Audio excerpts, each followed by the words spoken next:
땅을 파면 뭐가 나오냐고요? 꿈과 절망뿐이었습니다. 이 말이 거짓이라고!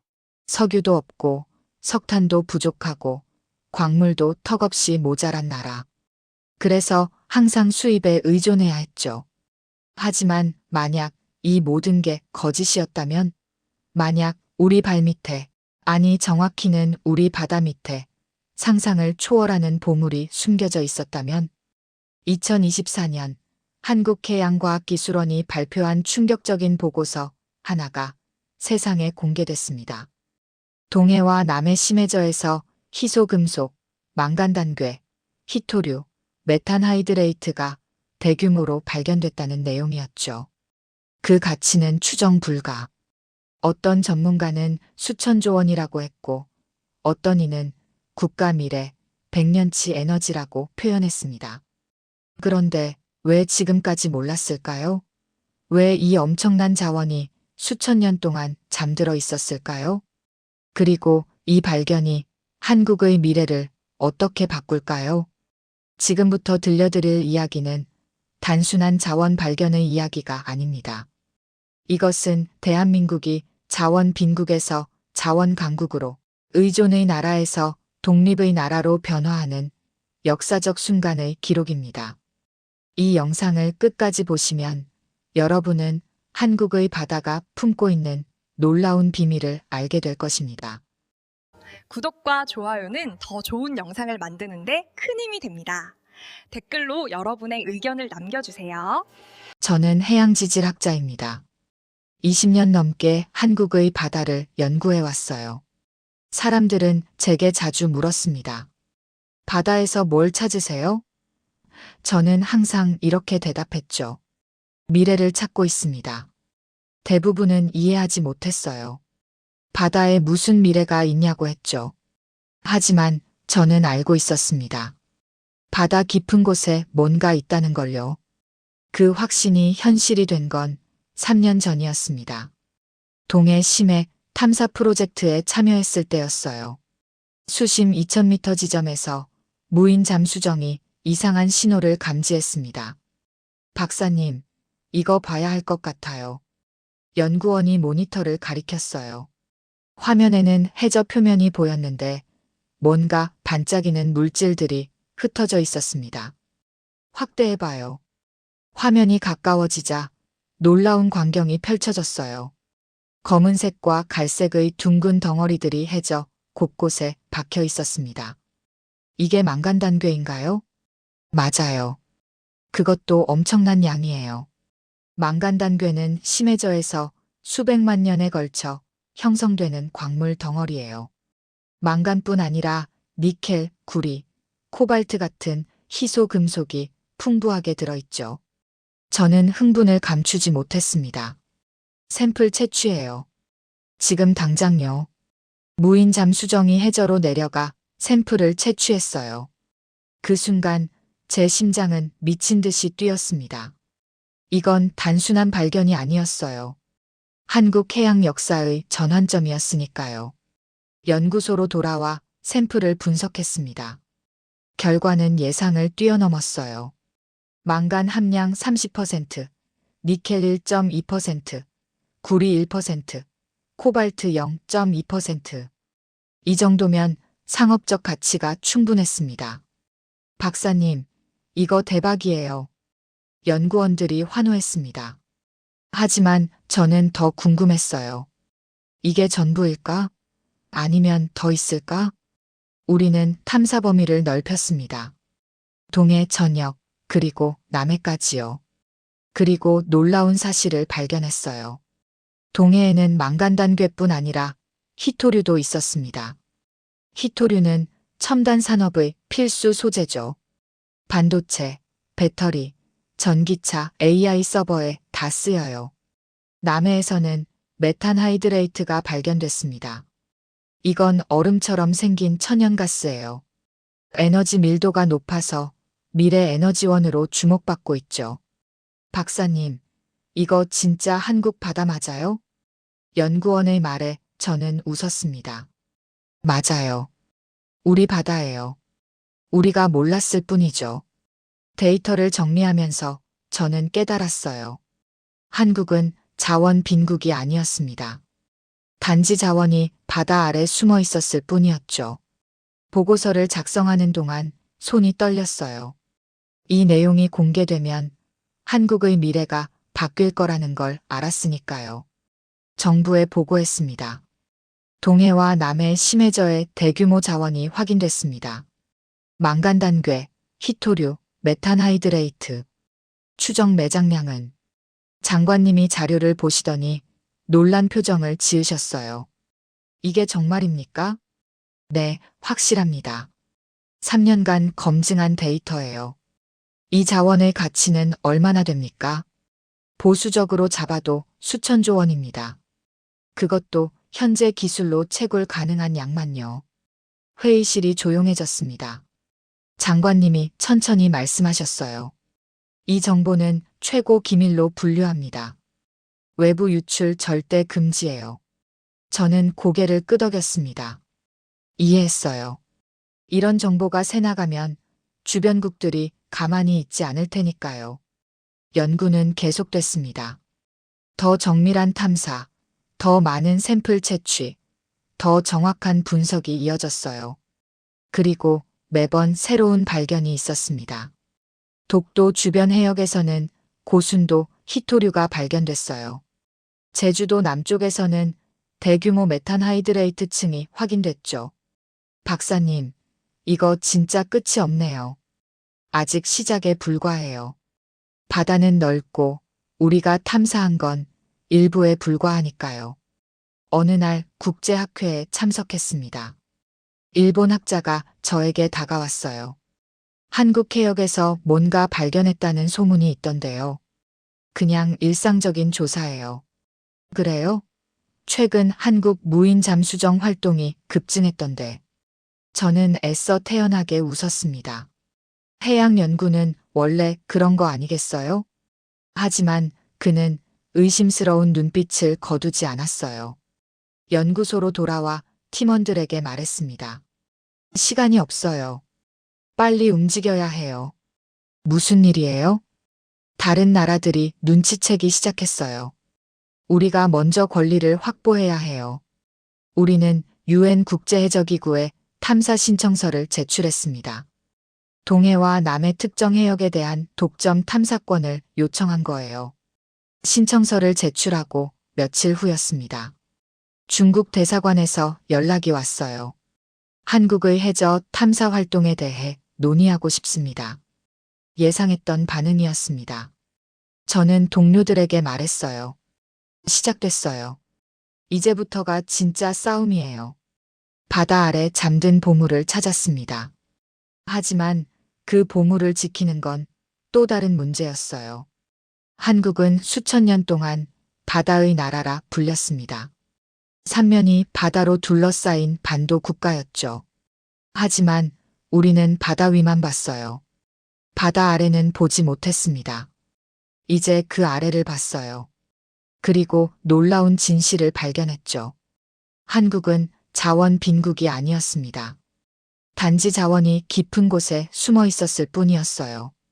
그리고 이제 그 문을 열 시간이 왔습니다. 발견은 시작에 불과했습니다. 진짜 문제는 그 다음이었어요. 우리가 찾은 게 정확히 무엇인지, 얼마나 있는지, 그리고 그 가치가 어느 정도인지 알아야 했으니까요. 연구팀은 24시간 교대 근무를 시작했습니다. 샘플 분석, 데이터 검증, 매장량 추정. 모든 작업이 동시에 진행됐어요. 첫 번째로 확인된 건 망간단괴였습니다. 동해 심해저 약 500제곱킬로미터 지역에 걸쳐 분포돼 있었어요. 추정 매장량은 약 6억 톤. 이 안에 들어있는 망간, 니켈, 구리, 코발트의 가치만 해도 수백조 원에 달했습니다. 박사님, 이 정도면 한국이 최소 50년은 수입 안 해도 돼요.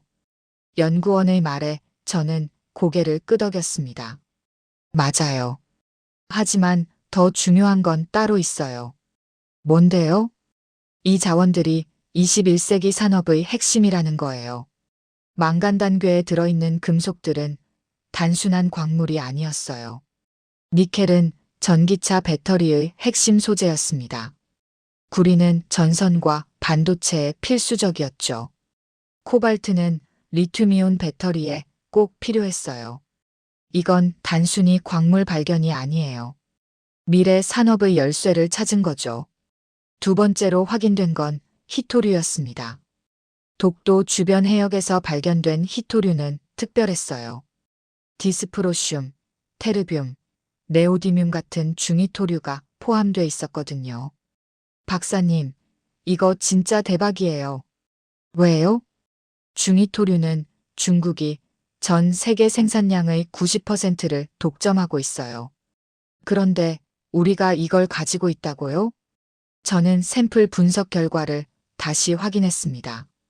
디스프로슘 함량이 특히 높았어요. 이건 전기차 모터, 풍력 발전기, 군사 장비에 쓰이는 초강력 자석의 필수 소재였습니다. 이거 공개되면 난리 날 거예요. 왜요? 중국이 가만히 있지 않을 테니까요.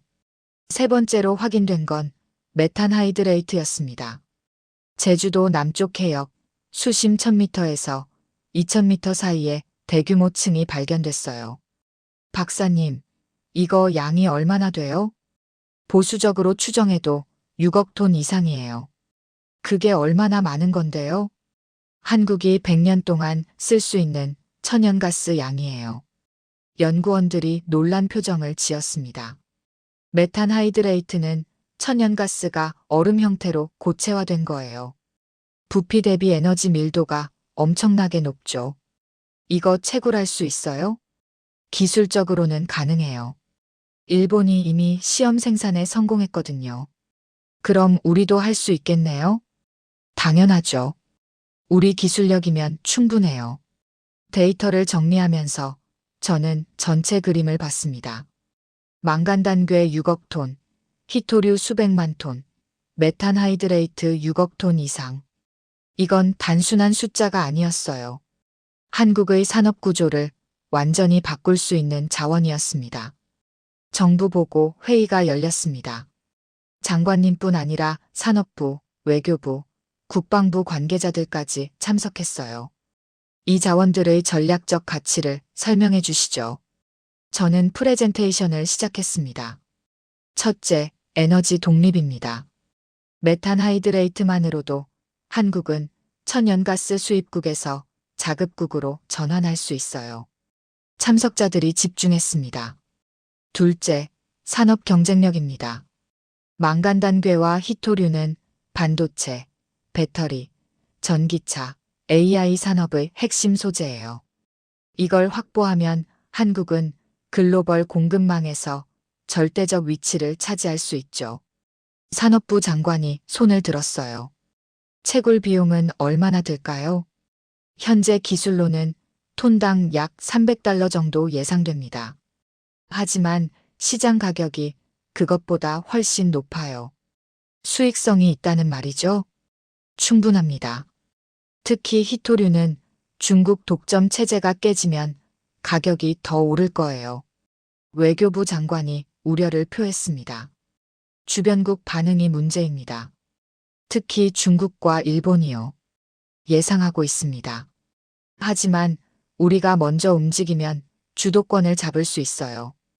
회의가 끝나고 장관님이 저를 따로 부르셨어요. 박사님, 솔직히 말해주세요. 이 자원이 한국을 어떻게 바꿀까요? 저는 잠시 생각한 후 대답했습니다. 한국은 지금까지 기술로 승부했어요. 하지만 자원은 항상 수입에 의존했죠. 이제 그 구조가 바뀝니다. 기술과 자원을 동시에 가진 나라가 되는 거예요. 그럼 한국이 자원 강국이 되는 건가요? 가능성은 충분합니다. 다만 시간과 투자가 필요하죠. 장관님은 고개를 끄덕이셨습니다. 며칠 후 국제뉴스가 터졌어요. 한국, 동해에서 대규모 해저자원 발견 추정. 누군가 정보를 흘렸습니다. 중국 외교부가 즉각 반응했어요.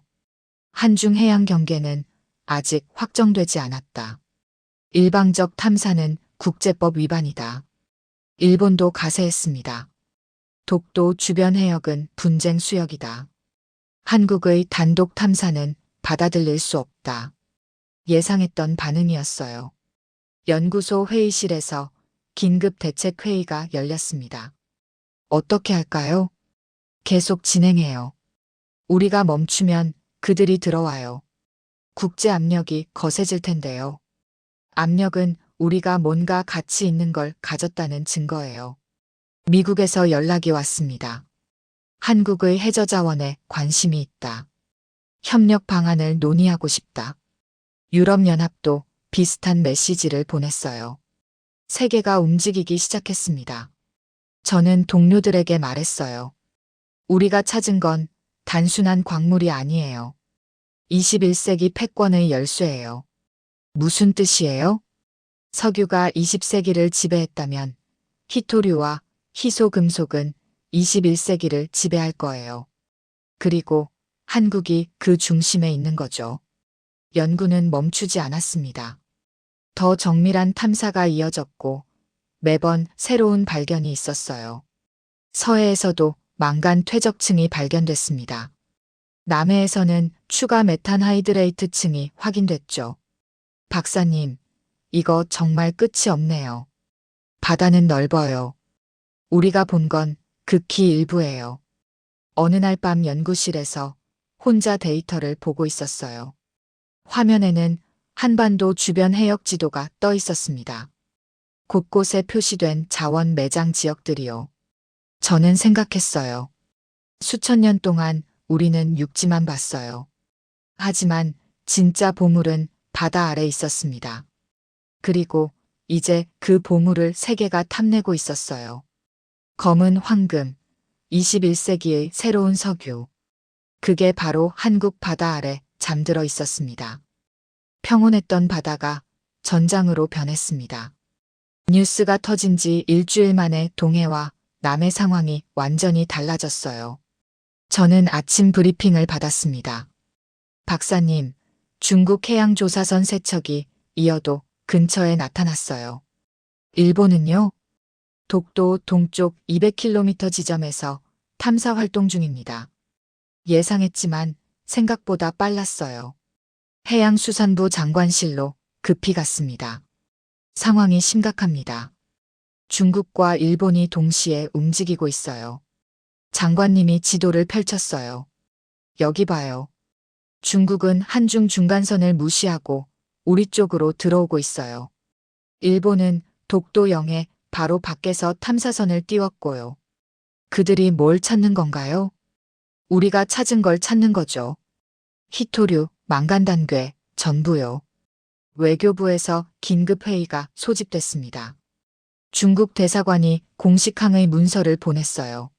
한국의 일방적 해저자원 탐사는 영내 평화를 해치는 행위다. 즉각 중단을 요구한다. 일본도 비슷한 내용의 서한을 보냈습니다.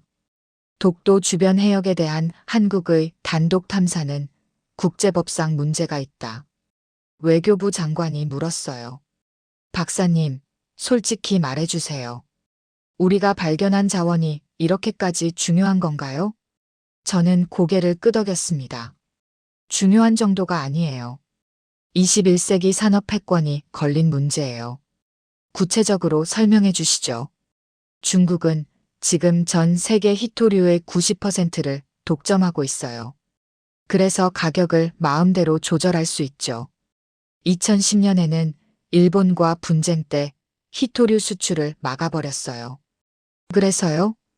만약 한국이 독자적인 희토류 공급원을 확보하면 중국의 독점 체제가 무너져요. 그들이 가만히 있을 리 없죠. 일본은요? 일본은 더 절박해요. 그들은 자원이 전혀 없거든요.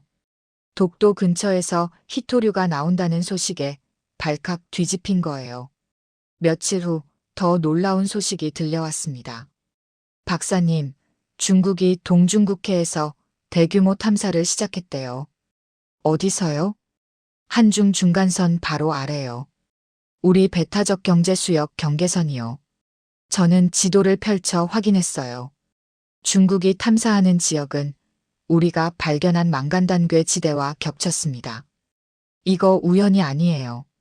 무슨 뜻이에요? 중국이 우리 데이터를 입수했다는 뜻이에요. 어떻게요? 방법은 많죠. 해킹일 수도 있고, 내부 정보 유출일 수도 있고, 보안팀이 즉각 조사에 들어갔습니다. 결과는 충격적이었어요. 연구소 컴퓨터 시스템에 해킹 흔적이 발견됐습니다. 박사님, 중국발 IP로 추정되는 접속 기록이 여러 건 있어요. 어떤 데이터가 유출됐나요? 정확히는 모르지만 탐사 지역 좌표와 샘플 분석 결과 일부가 외부로 전송된 것 같아요. 저는 주먹을 쥐었습니다. 우리가 3년 동안 고생해서 찾은 자료가 순식간에 넘어간 거예요. 국가안보회의가 소집됐습니다. 대통령께서 직접 주재하셨어요. 현재 상황을 보고하시죠. 국방부 장관이 먼저 말씀하셨습니다. 중국 해군이 동중국해에서 훈련 명목으로 전력을 증강하고 있습니다. 항공모함 랴오닝호도 출동했습니다. 일본은요? 해상자위대가 독도 근처에서 경계 활동을 강화했습니다. 대통령께서 저를 보셨어요. 박사님, 이 자원들이 정말 그렇게 중요합니까? 네, 각하. 이건 단순한 광물이 아닙니다. 반도체, 전기차, AI, 국방산업의 핵심 소재예요. 이걸 누가 확보하느냐에 따라 향후 50년 산업 한도가 결정됩니다. 주변국들이 이렇게 노골적으로 나오는 이유가 뭡니까? 그들도 절박하기 때문입니다. 특히 중국은 히토류 독점 체제를 지키려고 필사적이에요. 일본은 자원 확보가 국가 생존의 문제고요. 대통령께서 고개를 끄덕이셨어요. 우리 입장을 분명히 합시다. 대한민국 배타적 경제 수역 내 자원은 우리 것입니다. 외교부 장관이 우려를 표했습니다. 각하, 중국과 정면 충돌은 위험합니다. 충돌하자는 게 아닙니다. 원칙을 지키자는 겁니다. 며칠 후 한국 정부가 공식 입장을 발표했어요. 대한민국은 유엔 해양법 협약에 따라 배타적 경제 수역 내 해저 자원에 대한 주권적 권리를 행사한다. 중국이 즉각 반발했습니다. 한중 해양 경계는 미확정 상태다. 한국의 일방적 주장은 받아들일 수 없다. 일본도 성명을 냈어요. 독도는 일본 고유 영토다. 주변 해역 자원 개발은 한일 간 협의가 필요하다. 바다가 긴장으로 가득 찼습니다. 저는 연구팀과 긴급 회의를 했어요. 탐사를 계속해야 할까요? 멈출 수 없어요. 지금 멈추면 그들이 들어와요. 하지만 위험하지 않나요? 위험하죠. 하지만 이 자원을 포기할 순 없어요. 우리는 탐사선을 다시 바다로 보냈습니다. 하지만 이번엔 해경 경비함이 함께 나갔어요. 동해에서 긴박한 순간이 찾아왔습니다. 박사님, 중국 해양조사선이 우리 탐사구역으로 접근하고 있어요. 거리는요? 5km. 계속 가까워지고 있습니다. 해경 경비함이 무전을 보냈습니다. 여기는 대한민국 배타적 경제 수역입니다. 즉시 진로를 변경하십시오. 중국 선박이 응답했어요. 우리는 정당한 과학조사 활동 중이다. 이 수역에서의 조사는 한국 정부 승인이 필요합니다. 긴장된 대치가 1시간 넘게 이어졌습니다. 결국 중국 선박이 물러났어요. 하지만 이건 끝이 아니었습니다. 다음 날 일본 조사선이 독도 근처에 나타났어요. 그 다음 주에는 러시아 선박까지 동해에 나타났습니다. 한반도 주변 바다는 완전히 자원 전쟁터가 됐어요. 미국에서 특사가 왔습니다. 한국의 해저 자원 개발을 지지합니다. 대신 미국 기업의 참여를 허용해 주십시오. 유럽연합도 비슷한 제안을 했어요. 기술 협력과 투자를 제공하겠습니다. 세계가 한국의 바다를 주목하고 있었습니다. 저는 밤늦게까지 연구실에 남아 있었어요. 창밖으로 보이는 바다는 평온해 보였지만 그 아래에서는 보이지 않는 전쟁이 벌어지고 있었습니다. 동료가 물었어요. 박사님, 이 싸움에서 우리가 이길 수 있을까요? 저는 고개를 끄덕였습니다. 이겨야죠. 이건 우리 바다예요. 우리 자원이고요. 하지만 중국도, 일본도 만만치 않아요. 그래도 우리에겐 장점이 있어요. 뭔데요? 우리가 먼저 찾았다는 거요. 그리고 우리 기술이 있다는 거요. 바다 아래 새로운 전장이 펼쳐졌습니다. 총이나 미사일이 아니라 탐사선과 데이터로 싸우는 전쟁이었죠. 그리고 한국은 그 전쟁의 한가운데 서 있었습니다. 자원을 찾는 것과 캐내는 건 완전히 다른 문제였습니다. 바다 깊이 5,000m. 그곳은 사람이 절대 내려갈 수 없는 곳이에요. 수압만 해도 평방 센티미터당 500kg이 넘습니다. 빛도 없고 온도는 영하에 가까워요. 박사님, 솔직히 이거 채굴 가능한 건가요? 젊은 연구원이 물었습니다. 쉽지 않죠. 하지만 불가능하지도 않아요. 어떻게요? 기술로요. 사람이 못 가면 로봇이 가는 거죠. 해양로봇 연구소와 협력 프로젝트가 시작됐습니다. 첫 회의에서 로봇공학자 김 박사가 말했어요. 심해 채굴 로봇을 만드는 건 달 탐사선 만드는 것보다 어려워요. 왜요? 달은 진공이지만 심해는 엄청난 압력이 있거든요. 게다가 소금물이라 부식도 심하고 시야도 제로예요. 그럼 어떻게 해야 하죠? 특수 합금으로 선체를 만들고 초음파 센서로 탐지하고 인공지능으로 자율 작동하게 해야 해요. 쉬운 일이 아니었습니다. 하지만 한국에는 세계 최고의 조선 기술이 있었어요. 로봇 기술도 뛰어났죠. 인공지능 분야에서도 선두권이었습니다. 각 분야 최고 기술을 모으면 가능할 거예요. 정부가 특별 예산을 편성했습니다. 심해 채굴 로봇 개발 프로젝트에 3년간 5천억 원이 투입됐어요. 현대중공업, 삼성중공업, 한화 등 대기업들이 참여했습니다. 카이스트, 포스텍 같은 대학 연구소도 합류했죠. 대한민국 기술력을 총동원하는 겁니다. 6개월 후 첫 시제품이 나왔습니다. 이름은 해룡 1호. 길이 5m, 무게 3톤짜리 무인 잠수정이었어요. 수심 3,000m까지 잠수 가능하고 6시간 작동할 수 있어요. 채굴 능력은요? 시간당 500kg 정도 예상됩니다. 첫 실외역 테스트 날이었습니다. 동해 수심 2,000m 지점에 해룡 1호를 투입했어요. 투하 시작합니다. 거대한 크레인이 해룡 1호를 들어올렸습니다. 천천히 바닷속으로 내려갔죠. 수심 500m 통과. 시스템 정상. 수심 1000m 통과. 압력 센서 정상. 수심 1500m 도달. 조명 점등. 모니터에 심해 영상이 나타났습니다. 칠흑 같은 어둠 속에서 해룡 1호의 조명만이 주변을 비췄어요. 물고기 한 마리 보이지 않는 적막한 세계였습니다. 수심 2000m 도달. 목표 지점 접근. 해저면이 보였어요.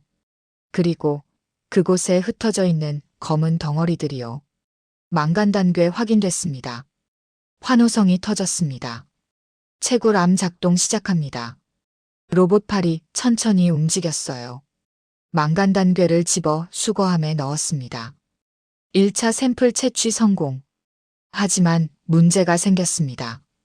박사님, 해저 퇴적물이 너무 많이 날려요. 시야가 가려집니다. 모니터 화면이 뿌옇게 흐려졌어요. 채굴암 작동 중지. 퇴적물 가라앉을 때까지 대기. 10분 후에야 시야가 다시 확보됐습니다. 이거 문제네요. 이렇게 하면 효율이 너무 떨어져요. 연구팀은 다시 설계에 들어갔습니다. 퇴적물 흡입 장치를 추가하고 채굴 방식을 개선했어요. 3개월 후 해룡 2호가 완성됐습니다. 이번엔 성능이 훨씬 좋았어요. 퇴적물 문제도 해결됐고 채굴 속도도 2배로 늘었습니다. 시간당 1톤 채굴 가능합니다. 하지만 여전히 부족했어요. 상업적 채굴을 하려면 시간당 최소 10톤은 캐야 했거든요. 김 박사가 새로운 아이디어를 냈습니다. 로봇 한 대로는 한계가 있어요. 여러 대를 동시에 투입하는 건 어떨까요? 군집 로봇 시스템이요? 네. 인공지능으로 서로 협력하게 하는 거죠. 획기적인 발상이었습니다. 해룡 3호는 처음부터 군집 작동을 염두에 두고 설계됐어요. 크기는 작아졌지만 더 영리해졌습니다. 5대가 팀을 이루어 움직였죠. 실외역 테스트가 다시 진행됐습니다. 해룡 3호 편대 투하 시작. 5대의 로봇이 순차적으로 바다에 투입됐어요.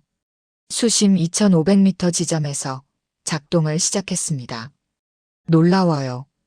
서로 신호를 주고받으며 작업 영역을 나눠요. 한 대는 채굴하고 다른 한 대는 수거하고 또 다른 한 대는 운반했어요. 마치 잘 훈련된 팀처럼 움직였습니다. 시간당 채굴량 8톤. 목표에 근접했어요.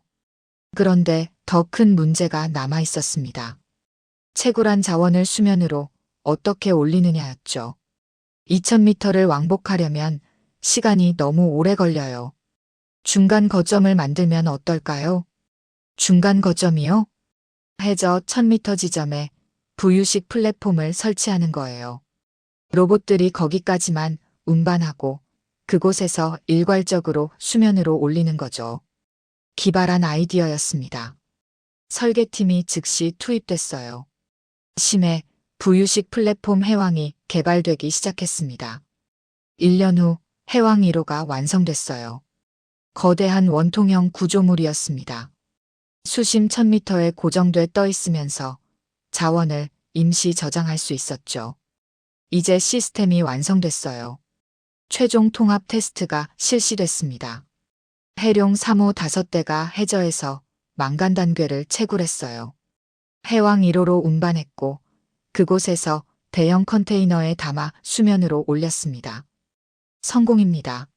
시간당 12톤 채굴 달성. 환호성이 터졌습니다. 한국은 해냈어요. 세계 어느 나라도 못한 심해 채굴 시스템을 완성한 겁니다. 외신들이 보도했습니다. 한국 심해 자원 채굴 기술 세계 최초 상용화.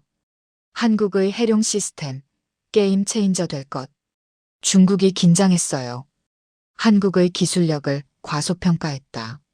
일본도 당황했습니다. 우리보다 10년은 앞섰다. 미국이 협력을 제안했어요. 한국의 심해 채굴 기술을 공유해달라. 대신 태평양 채굴권을 같이 개발하자. 세계가 한국 기술을 원했습니다. 저는 김 박사와 술을 마셨어요. 해냈네요. 네, 해냈어요. 사람들이 불가능하다던걸요. 중국은 자원으로 승부했고 우리는 기술로 승부했어요. 결과는요? 우리가 이겼죠. 김 박사가 잔을 들었습니다. 한국 기술력의 건배. 저도 잔을 부딪혔어요. 기술은 거짓말하지 않았습니다. 자원이 없어도 경험이 없어도 기술이 있으면 불가능을 가능으로 만들 수 있었어요. 한국이 바로 그걸 증명했습니다. 바다 깊이 5,000m, 사람이 갈 수 없는 그곳에서 한국의 로봇들이 황금을 캐고 있었어요. 기술로 연 황금의 문. 그 문 뒤에는 한국의 미래가 기다리고 있었습니다. 기술을 완성했지만 더 복잡한 문제가 기다리고 있었습니다. 법이었어요. 국제해양법 전문가 이 교수가 긴급 브리핑을 했습니다. 박사님, 해저자원 채굴은 기술만으로 안 돼요. 무슨 뜻이죠? 1982년 유엔 해양법 협약을 아시죠? 들어는 봤는데 구체적으론 잘 몰라요. 이 교수가 두꺼운 문서를 펼쳤어요. 이게 문제예요. 이 협약 11부에 심해져 채굴에 관한 규정이 있어요. 그런데 이게 매우 복잡해요. 어떻게요? 배타적 경제 수역 내 자원은 연안국 권리예요. 하지만 공해 심해전은 인류 공동 유산이죠. 그래서 국제해적기구의 승인이 필요해요. 머리가 복잡해졌습니다. 그러니까 우리 바다 자원은 우리 거지만 공해 자원은 전 세계 공동 소유라는 거죠. 정확해요. 더 복잡한 건 배타적 경제 수역 경계가 불분명한 곳이 많다는 거예요. 독도 근처 같은데요? 맞아요. 그래서 일본이 시비를 거는 거고요. 외교부에서 긴급 회의가 열렸습니다. 현재 국제해적기구에 우리 채굴 신청이 계류 중입니다. 승인 가능성은요? 불투명해요. 중국이 반대표를 행사할 가능성이 높아요. 왜요? 우리 배타적 경제 수역인데요. 중국은 한중 중간선이 확정되지 않았다고 주장해요. 그러면서 일부 해역이 분쟁 수역이라고 우기는 거죠. 이 교수가 지도를 펼쳤습니다. 여기 봐요. 이 빨간 선이 한국 주장 경계선이에요. 파란 선이 중국 주장이고요. 두 선이 크게 어긋나 있었어요. 겹치는 부분이 이렇게 많아요? 네, 약 5만 제곱킬로미터예요. 그런데 문제는 우리가 발견한 망간단괴 지대가 바로 이 분쟁 수역에 걸쳐 있다는 거예요. 그럼 어떻게 해야 하죠? 두 가지 방법이 있어요. 하나는 중국과 협상하는 거고, 다른 하나는 국제중재재판소에 가는 거예요. 외교부 장관이 고개를 저었습니다. 중재재판은 시간이 너무 오래 걸려요. 최소 5년은 잡아야 해요. 그럼 협상해야 하는데 중국이 쉽게 물러서지 않을 거예요. 막막했습니다. 며칠 후 중국 외교부에서 제안이 왔어요. 한중 공동 개발을 제안한다. 조건이 있었습니다. 채굴 수익을 7대 3으로 나누자. 중국 7, 한국 3이다. 회의실이 술렁였습니다. 말도 안 돼요.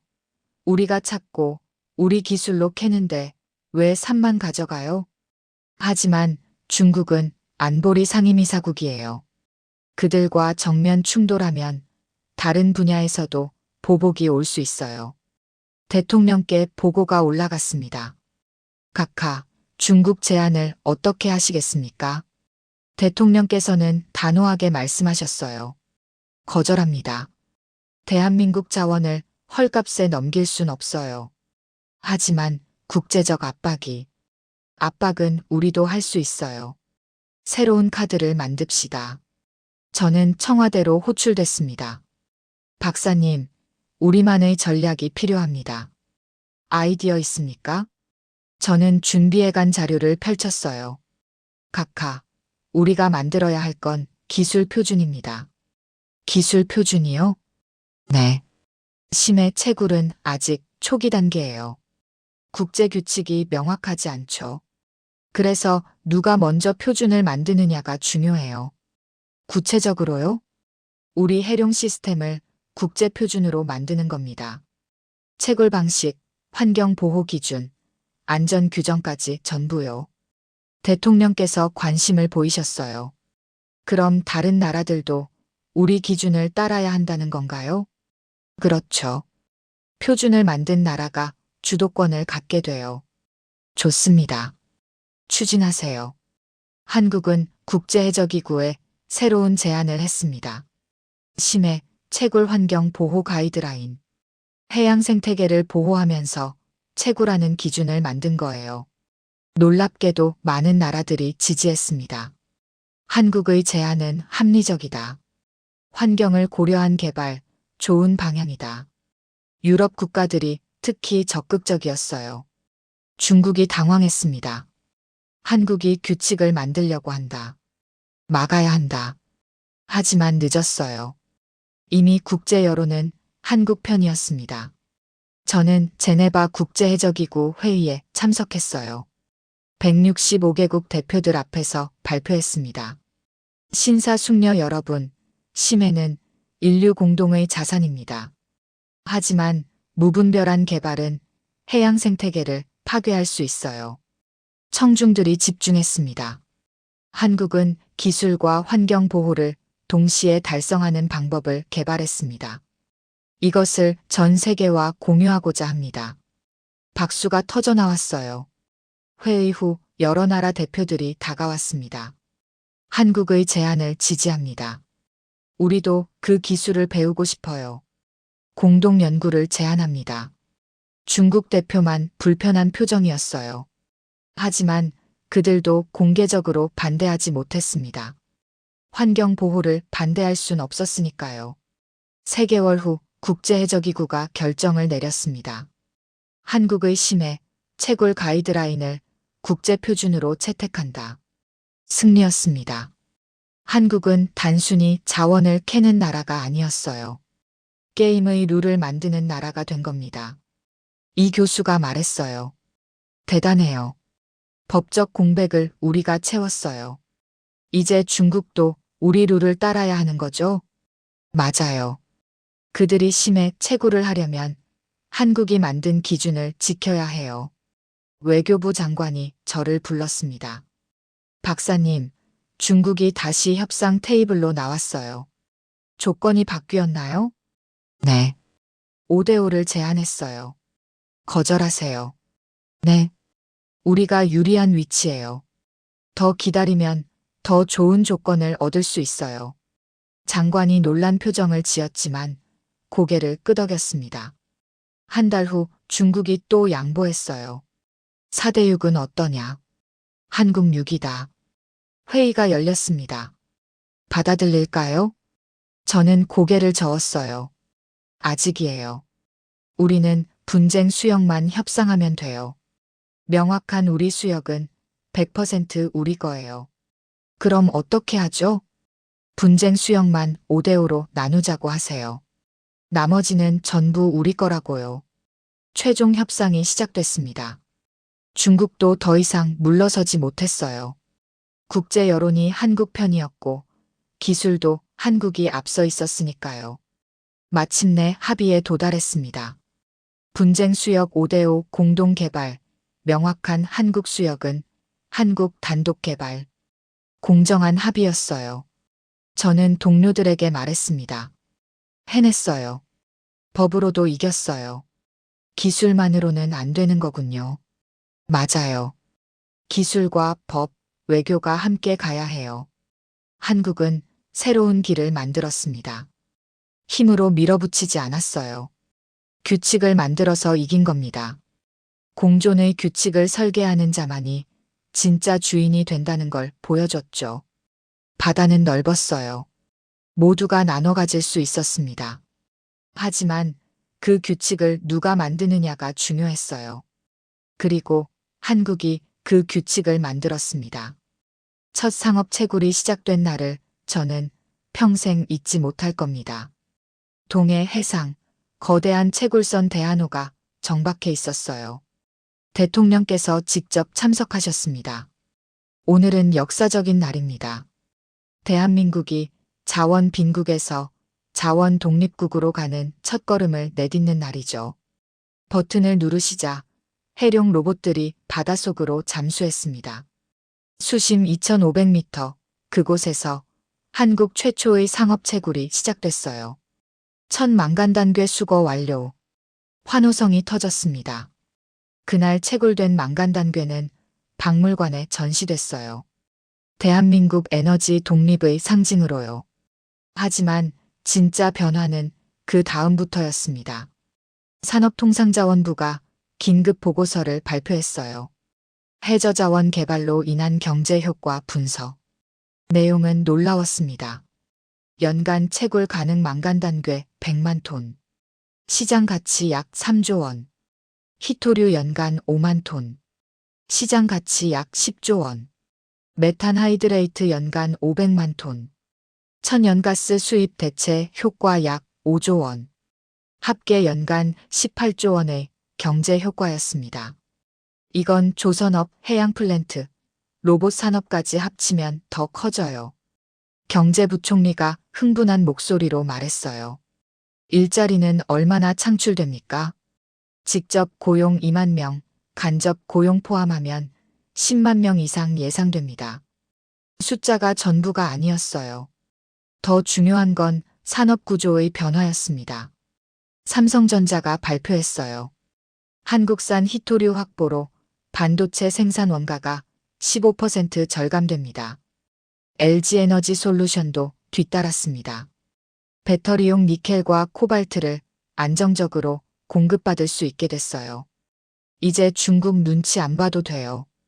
현대자동차가 선언했습니다. 전기차 생산 단가를 20% 낮출 수 있어요.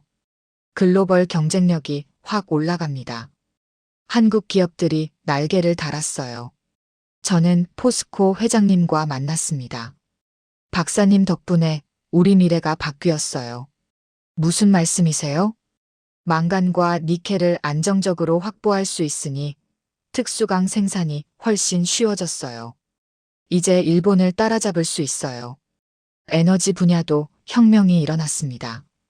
한국가스공사가 메탄하이드레이트 상업 생산을 시작했어요. 연간 500만 톤 생산으로 천연가스 수입량의 30%를 대체할 수 있습니다. 전기료가 내려갔어요.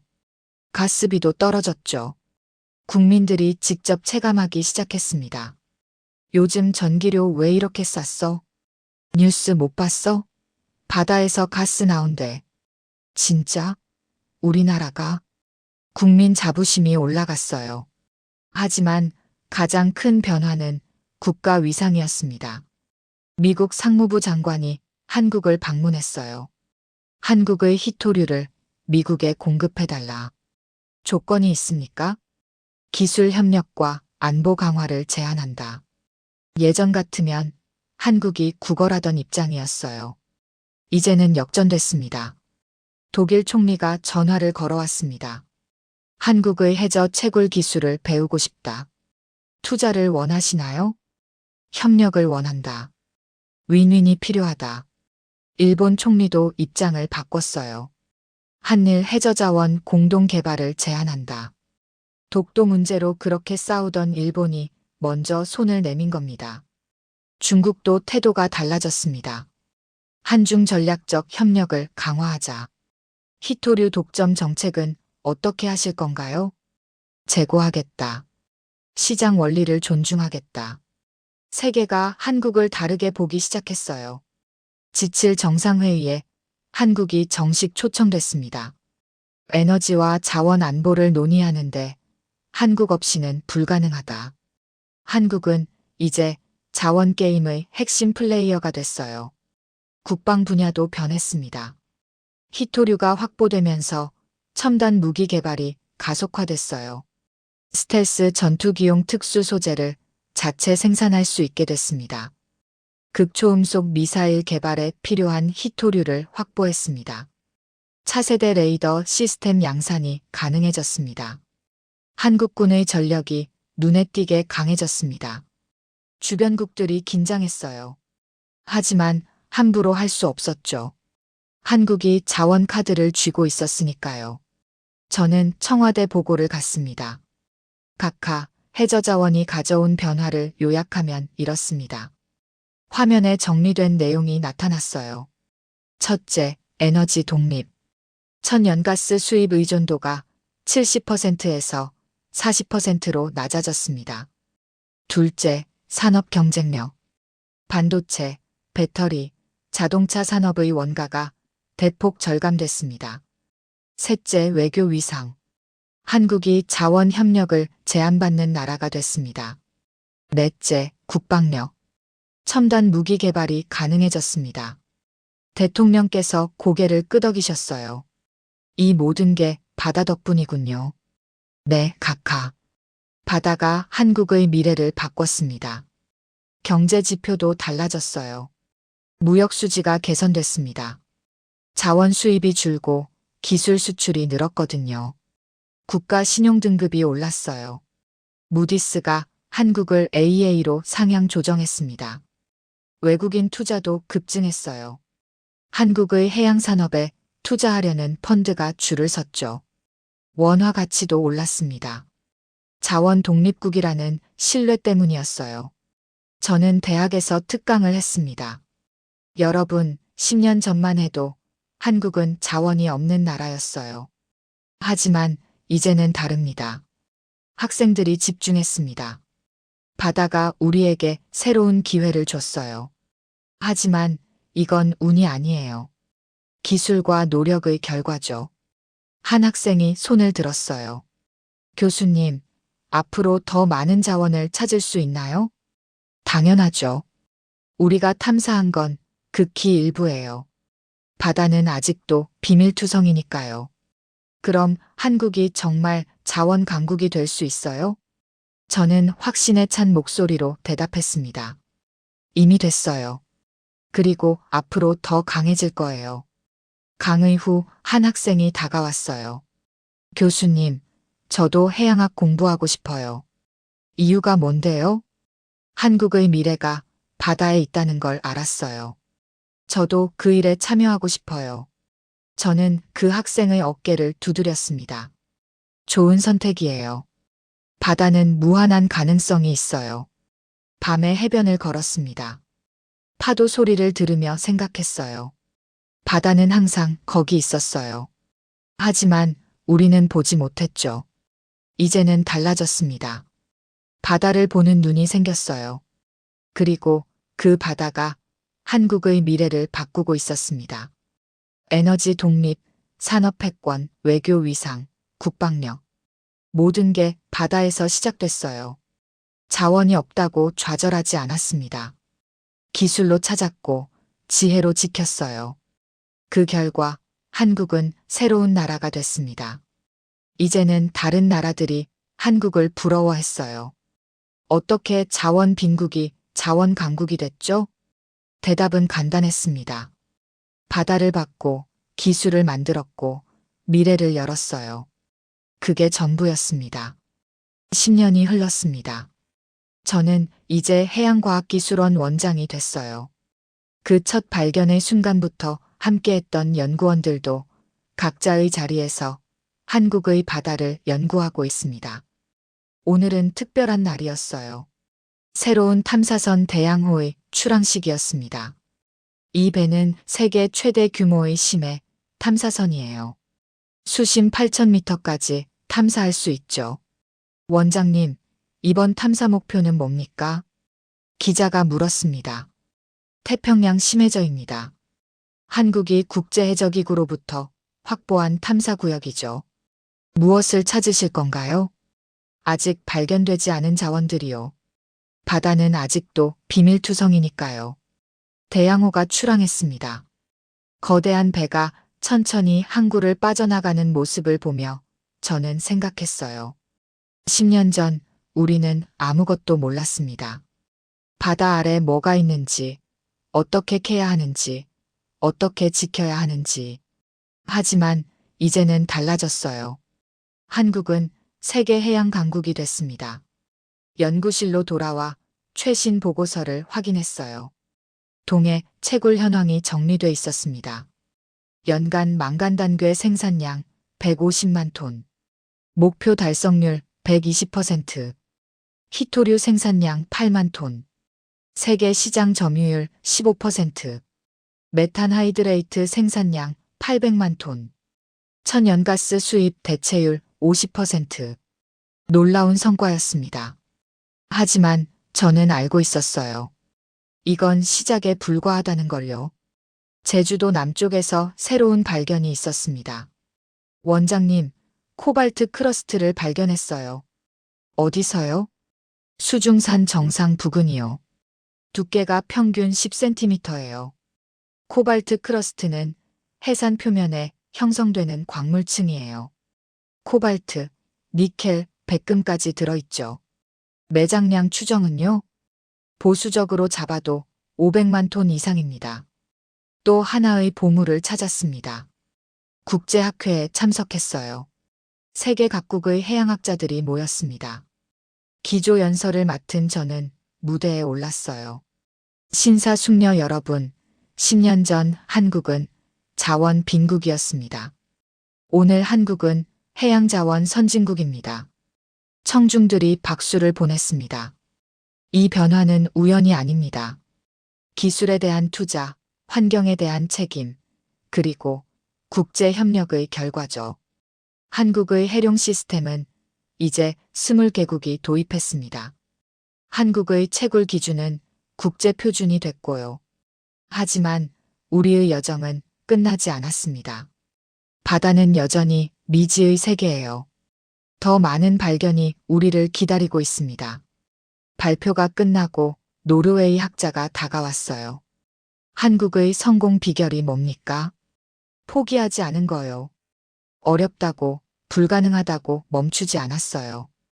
부럽습니다. 노르웨이도 해양 강국이지만 한국의 기술력은 인정할 수밖에 없어요. 연구소로 돌아왔습니다. 젊은 연구원들이 새로운 프로젝트를 준비하고 있었어요. 원장님, 북극해 탐사 계획 검토 부탁드립니다. 북극해요? 네. 기후 변화로 북극 얼음이 녹으면서 새로운 자원지대가 열리고 있어요. 흥미롭네요. 진행하세요. 한국의 도전은 멈추지 않았습니다. 정부에서 새로운 정책을 발표했어요. 해양자원 2.0 전략. 심해를 넘어 극지로, 태평양을 넘어 대서양으로 확장하는 계획이었습니다. 2040년까지 한국을 세계 3대 해양자원 강국으로 만든다. 야심찬 목표였어요. 하지만 불가능하지 않았습니다. 10년 전 우리가 이룬 것을 보면 알 수 있었죠.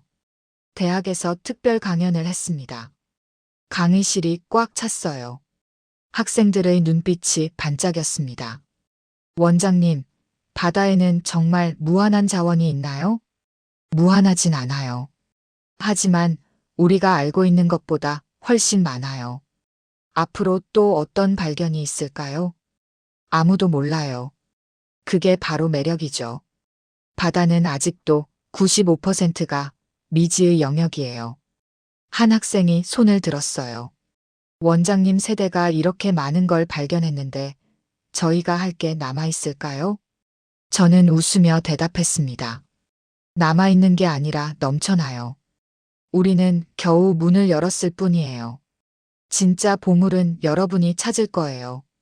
학생들의 표정이 밝아졌습니다. 저녁에 바닷가를 걸었습니다. 파도가 밀려왔다, 물러가기를 반복했어요. 10년 전 처음 망간단괴를 발견했을 때가 생각났습니다. 그때는 몰랐어요. 그 작은 발견이 한국을 이렇게 바꿀 줄은요. 에너지 독립을 이뤘고, 산업이 강해졌고, 국가 위상이 올라갔어요. 하지만 가장 중요한 변화는 따로 있었습니다. 국민들의 생각이 바뀐 거예요. 우리도 할 수 있다. 자원이 없어도 기술로 이길 수 있다. 한국은 작은 나라가 아니다. 이런 자신감이 생겼어요. 그게 진짜 보물이었습니다. 연구실로 돌아와 마지막 보고서를 작성했습니다. 한국 해저자원 개발 10년 백서. 10년간의 여정이 담겨 있었어요. 첫 발견의 순간, 기술 개발의 고난, 국제 협상의 긴장, 그리고 마침내 이룬 성과까지. 마지막 문장을 썼습니다. 거대한 바다 아래 빛을 보지 못한 황금은 아직도 잠들어 있다. 하지만 그 문을 열 수 있는 나라는 단 하나, 바다와 함께 살아온 대한민국이다. 키보드에서 손을 뗐어요. 창밖을 보니 바다가 보였습니다. 저 바다 아래에는 아직도 무수한 비밀이 숨어 있어요. 우리가 찾은 건 극히 일부예요. 더 많은 자원이, 더 큰 가능성이 기다리고 있습니다. 그리고 한국은 그것을 찾을 준비가 돼 있어요. 기술도 있고, 경험도 있고, 의지도 있습니다. 무엇보다 바다를 사랑하는 마음이 있어요. 한국은 삼면이 바다로 둘러싸인 나라예요. 우리 조상들은 바다로 나가 고기를 잡았습니다. 우리 세대는 바다 아래로 들어가 자원을 찾았어요. 다음 세대는 바다와 하나가 될 겁니다. 파도 아래 잠든 마지막 황금. 그것은 단순히 광물이 아니에요. 한국의 미래이고 가능성이고 꿈입니다. 그리고 그 꿈은 이제 막 시작됐습니다. 바다는 넓고 시간은 충분해요. 한국은 계속 나아갈 겁니다. 파도를 넘어 깊이를 향해, 미래를 향해. 세계는 지금 한국의 바다를 주목하고 있습니다. 자원 빈국이 어떻게 자원 강국이 됐는지, 기술과 의지로 어떻게 불가능을 가능으로 만들었는지, 그 이야기를 듣고 싶어 해요. 그리고 저는 이렇게 대답합니다. 한국은 포기하지 않았습니다. 바다를 믿었고, 기술을 만들었고, 미래를 열었어요. 바로 그것이 한국이 이룬 기적입니다. 여러분은 지금 역사의 증인이 되셨습니다. 자원 빈국 대한민국이 어떻게 해양 강국으로 거듭났는지 10년간의 놀라운 여정을 함께 보셨어요. 바다 밑 5,000m에서 찾아낸 보물, 세계가 탐내는 기술, 그리고 룰을 만드는 나라가 된 이야기까지.